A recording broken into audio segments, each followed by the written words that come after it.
आज 3 दिसंबर है। सर्दियों की शुरुआत हो गई है। दिल्ली का तापमान दिन के समय लगभग 20 डिग्री है। और ये देखिए मेरे पौधे, कल सारा दिन बारिश हुई है। रिमझिम बारिश पूरा दिन होती रही और रात में भी होती रही। बारिश के बाद ये जो मेरे पौधे हैं, देखिए कितने क्लीन लग रहे हैं। बारिश गर्मियों में हो या सर्दियों में हो, पौधों के पत्ते जब धुल जाते हैं पानी से तो वो बहुत क्लीन और ग्रीन दिखाई देने लगते हैं, जिसकी वजह से बहुत सुंदर दिखते हैं। फिर ये आप देख सकते हैं, ये सारे पत्ते शाइन करने लगे हैं। अब क्योंकि सर्दियां हैं इसलिए हम रोज़ पौधों को वाटर भी नहीं दे सकते हैं, पर कल बारिश के बाद एकदम से नई चमक आ गई है इनमें। पिछली वीडियो में हमने देखा था कि मेरे गार्डन में मैंने जो रूट बॉन्ड हो गए थे प्लांट्स, उनको दोबारा रिपोर्ट करा था। उसके बाद उन पौधों में बहुत कम पत्ते थे, कम फुटाव आया था। अब जो ये मेरे पौधे हैं, इस अक्टूबर में सितंबर में बारिश फिनिश होने के बाद ये काफ़ी फोलिएज ले चुके हैं। आप देख सकते हैं, ये मैंने ये भी रिपोर्ट करा था। ये मेरा स्पाइडर प्लांट है। ये देखिए कितना बुशी हो गया और ये कितना सुंदर दिखाई दे रहा है। ये इसके बेबी प्लांट्स हैं, छोटे छोटे।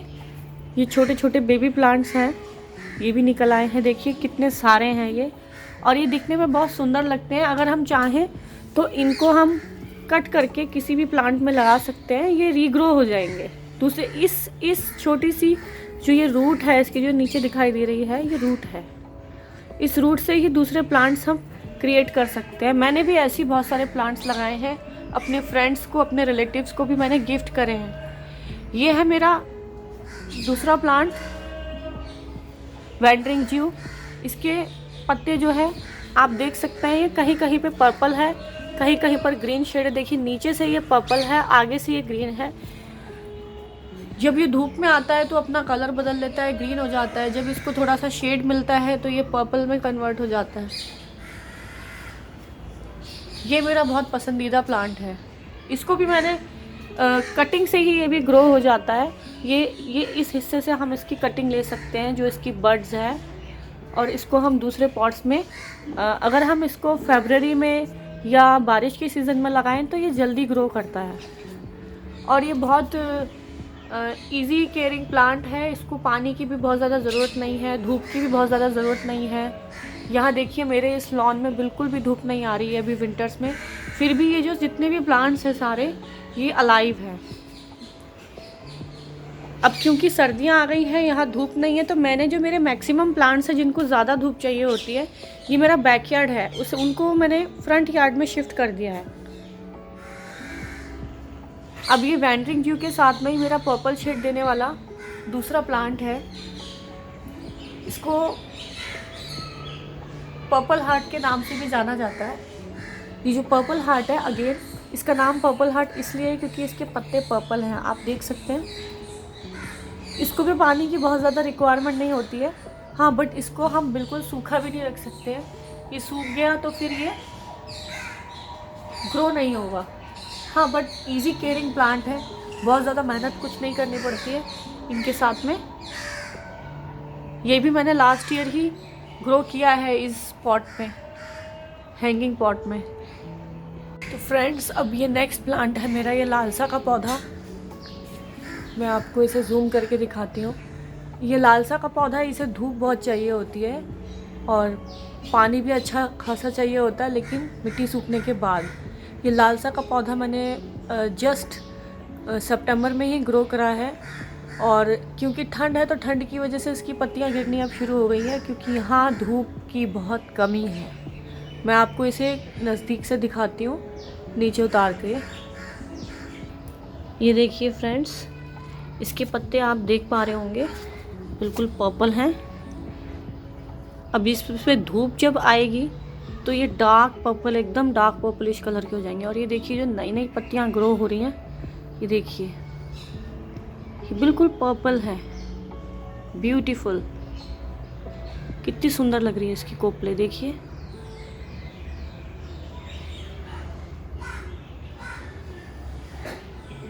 जब ये बहुत ज़्यादा बुशी हो जाएगा तो बहुत एकदम सुंदर लगने लगेगा और फिर ये नीचे गिरने लगेगा, बिल्कुल बेल की तरह आएगा।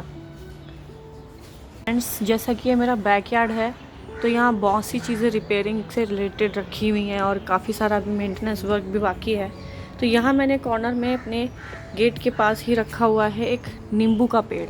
ये देखिए, ये एटलीस्ट 7 फीट टॉल है। ये नींबू का पेड़ है, इसके पत्तों में बहुत अच्छी खुशबू आती है। कभी कभी हम इसको चाय में डाल के भी पी लेते हैं, लेमन टी के तौर पे। फ्रेगरेंस के लिए, स्वास्थ्य के लिए भी बहुत अच्छी होती है, फ्रेगरेंस भी बहुत अच्छी आती है। और ये प्लांट बिल्कुल भी फ्रूट्स नहीं दे रहा है क्योंकि इस एरिया में हमारे धूप है ही नहीं। जब यहाँ धूप ही नहीं है तो फिर यहाँ पर फ्लावर तो बनेगा ही नहीं, और जब पौधे में फ्लावर नहीं आएगा तो फ्रूट कैसे बनेगा? फ्लावर ही तो फ्रूट में कन्वर्ट होता है। हालांकि मैंने इस साल इसका पॉट भी चेंज किया है बारिशों से पहले। ये पॉट मैंने बड़ा दिया है, पहले छोटा पॉट था वो जिसमें मैंने कड़ी पत्ता शिफ्ट कर दिया इस वाले पॉट में, नींबू के पेड़ के पॉट में। और ये है मेरे सिंगोनियम के पौधे, ये मैंने यहाँ पे पिलर्स पे रखे हुए हैं, आप देख सकते हैं। गेट है, गेट के पिलर्स पे सुंदर दिखे इसलिए मैंने यहाँ सिंगोनियम रखा है। यहाँ पर भी सिंगोनियम रखा है। गेट के दोनों कॉर्नर्स पे जो पिलर्स हैं वहाँ मैंने सिंगोनियम रखा है। सिंगोनियम में धूप की भी ज़रूरत नहीं है इसको, और फोलिएज भी बहुत अच्छी लेता है। ये मैंने फरवरी में रीपॉट करे थे, उसके बाद इनमें बहुत कम पत्तियाँ थी। अब एकदम से इसकी पत्तियाँ जो है बहुत ज़्यादा फैल गई हैं और ग्रो कर गई हैं। उसी के साथ मैंने यहाँ रखा है अपना सदाबहार का पौधा, विन का। ये है इंडियन वैरायटी वाइट विन का। देखिए फ्रेंड्स, मेरा वाइट विन का, हवा चल रही है, पौधे झूम रहे हैं।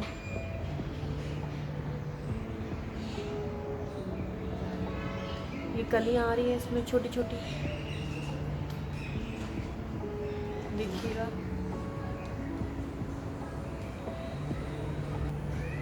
पेड़ हिल रहे हैं, पौधे हिल रहे हैं, हवा चल रही है।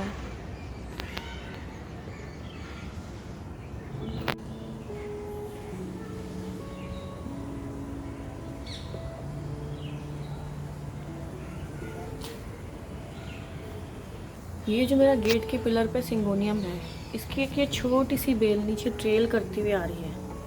ये मैं जानबूझ के बढ़ा रही हूँ, वैसे ये दिखने में बहुत सुंदर लगती है। अब क्योंकि ये सर्दियों का मौसम है तो पत्तियाँ इतनी नहीं है, लेकिन जैसे ही नेक्स्ट सीज़न आएगा फरवरी का, आई एम श्योर यहाँ बहुत सारी पत्तियाँ आनी शुरू हो जाएगी और फिर ये बहुत खूबसूरत लगेगा। फ्रेंड्स, ये मेरा दूसरा विन का है, इंडियन वैरायटी पिंक विन का, पिंक फ्लावर विन का। ये मैंने बाहर रखा हुआ है, इसको मैं इस बार सेपरेट करना चाहूँगी इस बड़े गमले में से, और छोटे गमले में बना के एक साइड इसका मैं अंदर लॉन में रखूँगी। ये बैकयार्ड है मेरी, तो जिसमें मैं एक्स्ट्रा कटिंग्स वगैरह लगा के रखती हूँ। देखिए, मैंने चंपा की कटिंग, ये मेरा एक टूटा हुआ वाज था, चंपा की कटिंग को प्रिजर्व करने के लिए मैंने इसको यूज़ करा है।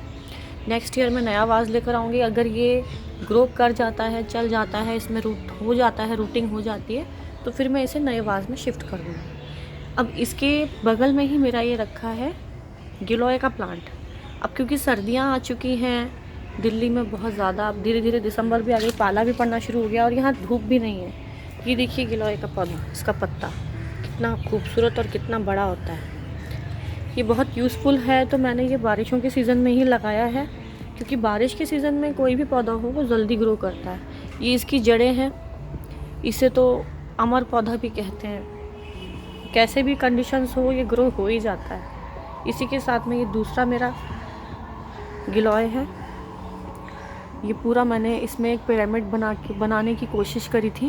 ये पिरामिड बना करके डंडियों का, बांस का, उसके बाद मैंने इस पर ये बेल चढ़ाई है। आई होप ये नेक्स्ट सीज़न तक अच्छे से ग्रो हो जाएगा और मुझे बेहतरीन पत्तों के साथ में लुक देगा, सुंदर लुक देगा।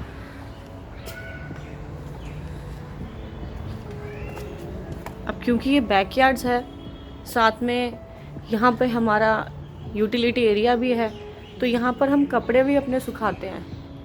इस जगह को हमने अच्छी तरह से यूटिलाइज़ करने की कोशिश करी है। तुलसी का पौधा है, गाइस, क्योंकि यहाँ बिल्कुल भी धूप नहीं है तो ये तुलसी मेरी ऑलमोस्ट सारे पत्ते गिरा चुकी है। हाँ, लेकिन अभी डेड नहीं हुई है, तो नेक्स्ट सीज़न में इसमें अपने आप ग्रोथ होनी शुरू हो जाएगी, आई होप। बट मैंने काफ़ी सारे तुलसी जो है वो रखी हुई है अपने घर में लगा के। काफ़ी सारे सीड्स भी मैंने प्रिजर्व कर लिए हैं, ये देखिए, आप देख सकते हैं। ये सीड्स मैंने काफ़ी सारे प्रिजर्व करके रखे हुए हैं तुलसी प्लांट के। तो मैं इसको टाइम टू टाइम ग्रो करती रहती हूँ, और मैंने 3-4 तुलसी फ्रंट यार्ड में भी लगा रखी है अपनी, जिससे कि अगर ये तुलसी नहीं वापस रीग्रो होती तो मैं इसमें दूसरी तुलसी की पॉटिंग कर सकती हूँ। इसके साथ में मेरा क्रोटन का पौधा है। ये क्रोटन का पौधा फिंगर क्रोटन था, लास्ट टाइम हम लेकर आए थे इसको, तो ये मर गया था किसी रीज़न से। इनफैक्ट मेरे पास 2 क्रोटन थे, एक विटारा रेड लीव्स क्रोटन था वो, और ये फिंगर क्रोटन गोल्डन डस्ट, ये दोनों मर चुके थे। तो ये मैं दोबारा लेकर आई, बारिशों से पहले हमने इसे लगाया, और मार्च में मैंने इसे लगाया था, और इस बारिश के बाद ये बहुत छोटा सा था जब आया था। इस बारिशों के बाद इसकी फोलिएज देखिए कितनी अच्छी है, बहुत अच्छी फोलिएज है इसमें। इसके बगल में है ये मेरा स्पाइडर प्लांट। इसमें देखिए, ये अगेन जो मैंने आपको हैंगिंग में दिखाया था, इसमें अगेन यहाँ पे इसके बड्स आ रहे हैं। इन बड्स को हम कट कर दें तो हमें एक दूसरा प्लांट जो है वो एज इट इज़ मिल जाएगा। मैं आपको इसका एक पौधा दिखाऊंगी, वो मैंने ऐसे ही ग्रो करा है अक्टूबर में, और देखिए बहुत सुंदर लग रहा है। वो छोटा सा वाज है, मैंने फ्रंट यार्ड में सजाया हुआ है। ये देखिए, ये फूल है स्पाइडर प्लांट में, पीले पीले से इसके जो ये बड्स हैं निकल रहे हैं पेटल्स के साथ में, बीच में बहुत खूबसूरत लग रहे हैं। देखिए,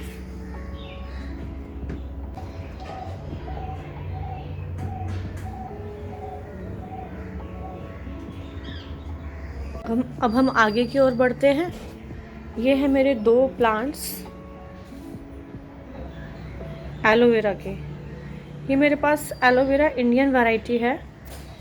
इस बार बारिशों में बहुत ज़्यादा बारिश हुई है, बारिश के सीज़न में ओवर वाटरिंग की वजह से इसमें वो ग्रोथ नहीं हो पाई जो हर साल हो जाती थी। बहुत ज़्यादा भर जाता था, बहुत ज़्यादा प्लांट्स हो जाते थे इसमें से मैंने 2-3 प्लांट्स निकाल करके आगे फ्रंट यार्ड में अपने लगाया है, क्योंकि ये एयर भी फ्रेश करता है, एक तरह से एयर प्यूरीफायर भी है, टॉक्सिन्स सारे हवा के सोक कर लेता है, इसलिए मैंने इसे फ्रंट में भी रखा है एक और एक्स्ट्रा प्लांट बना के। और ये है मेरा फाइकस प्लांट है। इसको मैं बोनसाई की शेप देने की कोशिश में हूँ धीरे धीरे। आप देख सकते हैं, बोनसाई एक बार बन गया तो फिर इसकी ग्रोथ बिल्कुल ऐसे आएगी जैसे कोई बरगद का पेड़। पत्ते भी इसके उससे काफ़ी सिमिलर हैं। एक और इसका मेरे पास प्लांट है, वो फ्रंट में मैंने लगाया हुआ है, और उसका ग्रोथ बहुत ज़्यादा अच्छा आया है। उसकी ब्रांचेस इतनी बड़ी हैं कि आपको बिल्कुल बैनियन ट्री जैसा लुक देगा। इस प्लांट के साथ ही अब हम आगे चलते हैं। ये है हमारे लिलीज़, ये है हमारे पिंक लिलीज़। ये पिंक लिलीज़ है, इसमें मॉनसून लिलीज़ है, क्योंकि इसलिए इसमें मॉनसून के 4 महीने तक, मतलब यहाँ जून से लेकर के जुलाई, अगस्त, सितंबर, इनफैक्ट अक्टूबर तक भी इसमें फूल आते रहते हैं। अक्टूबर के बाद धीरे धीरे इसमें कलियाँ जाने लगती हैं, और ये कलियाँ ख़त्म होने के बाद अब ये नवंबर में जो है फूल देना बंद कर देता है। इसके फूल गिर जाते हैं, उसके बाद इसमें सीधा ग्रोथ आनी शुरू होती है फरवरी में। अभी मैंने इसकी कटिंग करी थी कुछ दिन पहले, इसलिए छोटा लग रहा है, नहीं तो ये अदरवाइज़ इसकी जो ग्रास है, ये इसके लीव्स हैं। एक्चुअली ये ग्राफ नहीं है, ग्रास नहीं है, ग्रास जैसी दिखती है।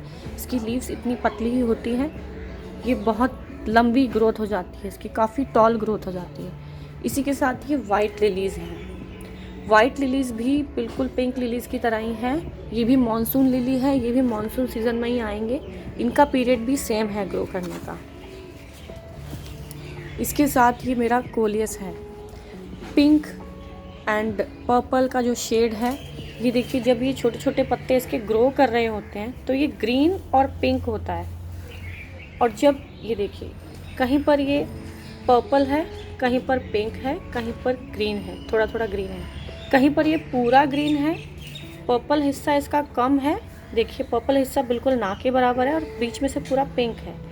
और इसी तरह से ये दूसरी तरफ में जो इसके नए बड्स आए हैं, नई लीव्स आई हैं, ये देखिए, ये पूरी पर्पल है और बीच में से पिंक है। तो ये पौधा मुझे इसलिए बहुत अच्छा लगता है क्योंकि इसमें बहुत सारे शेड्स देखने को मिल जाते हैं। कोलियस की बहुत सारी वैरायटीज़ होती हैं,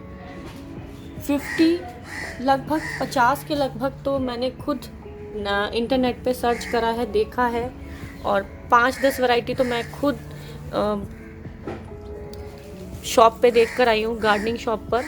लेकिन मेरे पास इसकी एक ही वैरायटी है और फ्यूचर में मैं और कलर्स की वैरायटीज़ को अपने गार्डन में इंक्लूड करना बिल्कुल पसंद करूँगी। इसके साथ में मेरा ये लगा हुआ है song of India. Last video में आपने देखा होगा, सॉन्ग ऑफ इंडिया बहुत छोटा है, बिल्कुल बेबी प्लांट की तरह दिखाई दे रहा है। अब ये देखिए, इस बार बारिश के सीज़न के बाद में ये प्लांट देखिए कितना ग्रो कर चुका है। जितना इसे ग्रो करना था उतना तो नहीं किया है, हाँ, बट यस, ये सरवाइव कर रहा है। यहाँ अब बिल्कुल भी धूप नहीं है, उसके बाद भी इसके जो पत्ते हैं वो बिल्कुल ठीक हैं, सुरक्षित हैं, सेफ़ हैं और अभी पाला नहीं पड़ना शुरू हुआ। तो ये ग्रो भी कर रहा है अभी तक यहाँ पर। हालांकि इसे बारिशों तक तो फिर भी 1 घंटे की धूप मिल रही थी यहाँ बैकयार्ड्स में। इसके साथ में ये मेरा एस्पैरेगस है। देखिए आप, एस्पैरेगस की जो ये फर्न की वैरायटी है, ये जो फर्न वैरायटी का मेरा एस्पैरेगस है, ये बहुत अच्छी फोलिएज ली है इसने इस बार बारिशों के बाद ये काफ़ी अच्छा बेहतरीन बढ़ गया। पहले मैंने छोटे से प्लांट में वाज में लगा रखा था इसको, बट छोटे वाज में ये ज़्यादा ग्रो नहीं करा था। मैं चाह रही थी कि ये ग्रो करे और पूरी तरह से गमला भर जाए। मुझे इसको बढ़ाना था, ज़्यादा वैरायटी चाहिए थी। मैं इसके लिए एक शेप में, रैबिट शेप का इसका जो एक जाल होता है वो सर्च कर रही हूँ। मुझे अभी ऑनलाइन भी नहीं मिला, अमेज़न पे भी नहीं मिला है। और जैसे ही मिलेगा फ्रेंड्स, मैं आपको एस्पैरेगस पर एक वीडियो बनाऊँगी और आपको प्रॉपर वीडियो इसकी प्रोपगेशन की दिखाऊंगी और किस तरह से फिर मैं इसको कटिंग करके शेप देती हूँ, अपने एनिमल की या फुटबॉल की शेप देती हूँ, वो मैं आपको दिखाऊंगी। अब आगे चलते हैं फ्रेंड्स। ये है मेरा कड़ी पत्ते का पौधा। अब ये जो गमला है ये 14 इंच के लगभग है। इस गमले में मेरे पास कड़ी पत्ते का पौधा जिसमें मैंने अभी लगाया है, इसमें नींबू का पौधा लगा हुआ था।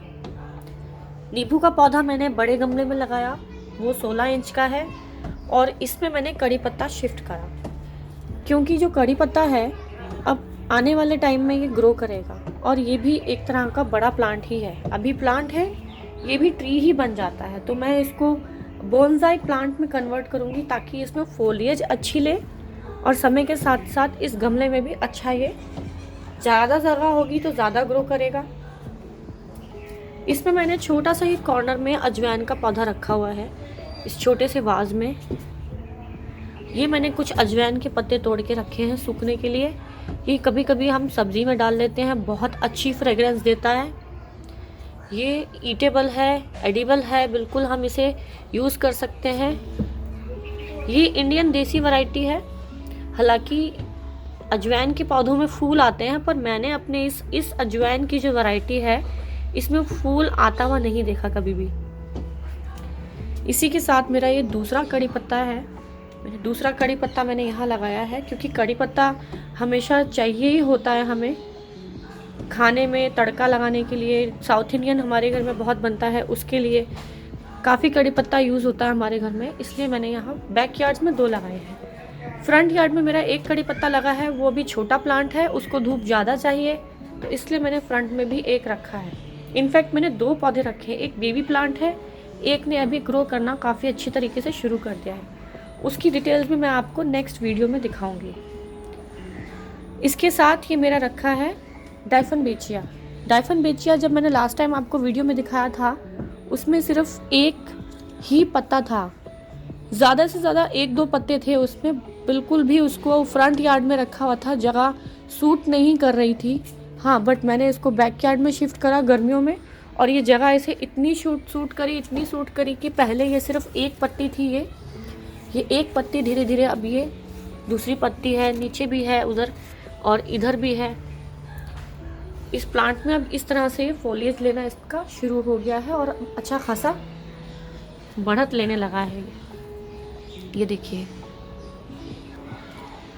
ये देखिए। और ये जो है इसमें ये पत्ती ये थोड़ी सी कट गई है, ये सबसे पुरानी पत्ती है जो सबसे पहले आई थी इसमें, मैंने इसको नहीं हटाया है। जितनी ज़्यादा लीव्स होंगी प्लांट उतने अच्छे से ग्रो करेगा। आफ्टर ऑल इसका फूड प्रोसेस तो पत्तों से ही बनेगा ना। इसी के साथ दोबारा से मेरा ये एक ड्रेसिनिया है। इसका शेड देखिए, मुझे इसका शेड इतना अट्रैक्टिव लगता है कि मैंने इसको 2 गमलों में बना लिया है। एक पौधा मैं लेकर आई थी 3.5 इयर्स पहले, लगभग 3.5 साल पहले मैं लेकर आई थी एक पौधा। वो फ्रंट यार्ड में रखा था, गर्मियों में ज़्यादा धूप की वजह से वो झुलस गई है, उसके पत्ते वो ऑलमोस्ट ऐसा लग रहा था जैसे डेड हो गया है। बट मैं पॉट में अपने पानी देती रही गमले में, और धीरे धीरे बारिशों के सीज़न में वहीं उस गमले की जड़ में से दूसरी डंडी निकल आई, फिर तीसरी डंडी निकल आई। इसी तरह से ब्रांचेस और भी निकलती रही, तो मेरे ये 4 पौधे बन गए थे। बट बारिशों में ओवर वाटरिंग की वजह से एक पौधा मर गया। तो अब आप देख सकते हैं व्यूअर्स कि एक पौधा ये है, यहाँ है मेरे पास, और दूसरा पौधा ये यहाँ है। दूसरा पौधा ये भी अच्छा ग्रो कर गया है, यहाँ है, और ये तीसरा पौधा है, ये आप देख सकते हैं। ये एक पौधा है 1 एंड ये सेकंड की ये ग्रोथ है। सेकंड यहाँ है और ये थर्ड वन यहाँ है। दोनों लगभग ऑलमोस्ट एक ही जैसी ग्रोथ में है, और ये थर्ड यहाँ है। गाइस, ये हमारी तुलसी जी हैं जिनकी हमने अभी पूजा करी है। देवठनी 11 में इनकी पूजा करी थी हमने। ये तुलसी जी हैं, ये अच्छी तरह ग्रो कर रही हैं। इनको हमने चुन्नी भी उड़ाई हुई है। इन्हीं को मैं नेक्स्ट ईयर इस तुलसी प्लांट में शिफ्ट कर दूंगी, अगर ये दोबारा से रीग्रो नहीं होती है तो। और ये है मेरा 12 फीट टॉल क्रिसमस ट्री।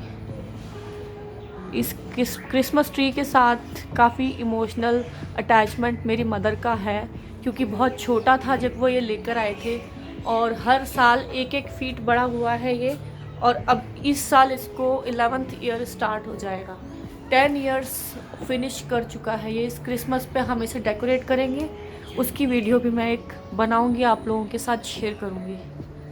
इसको थोड़ा सा हमने नीचे से इसकी जो ये ब्रांचेस है हमने ये कम करी हैं, क्योंकि ये ऊपर की तरफ ग्रो करे, लंबा जाए, इसके लिए नीचे से ब्रांचेस कट करना ज़रूरी था। क्योंकि हम नीचे जब हम घूमते हैं, टहलते हैं, तो ये हमारे को डिस्टर्ब करती थी। इसकी ब्रांचेस आइज़ में लग जाती थी, कभी हमें टकराती थी। वो टकराने की वजह से भी ब्रांचेस डैमेज होती थी, टूटती थी। तो हमने नीचे से इसकी जो ग्रोथ है उसको कम किया, ताकि ऊपर की ओर ये ग्रोथ लेता रहे और एक बोनसाई ट्री में कन्वर्ट हो। इसकी भी मैंने रीपॉटिंग इस साल करी है बारिशों से पहले। इसमें मैंने कुछ एक्स्ट्रा बर्ड्स लगाए हैं यूफोर्बिया मिली के, जो कट करे थे। नेक्स्ट फरवरी सीज़न तक ये प्लांट्स बन के तैयार हो जाएंगे। फिर मैं इन छोटी छोटी प्लांट्स को जो बन जाएंगे अपने फ्रेंड्स एंड रिलेटिव्स में गिफ्ट कर दूँगी। बहुत अच्छे फूल आते हैं इसके, मुझे बहुत पसंद है, इसलिए मैं इनकी 4-5 प्लांट्स घर में बना के ग्रो करके रखना चाहती हूँ। ये देखिए 1, 2, 3, 4 और ये 5। ये वाला ख़राब हो गया है, शायद कल बारिश आई थी उस वजह से हो गया है। गाइस, आई होप आप सबको मेरा बैकयार्ड गार्डन टूर बहुत पसंद आया होगा। Please like my video, share with your friends and subscribe my channel. Thank you all. Love you all. Bye bye. Take care.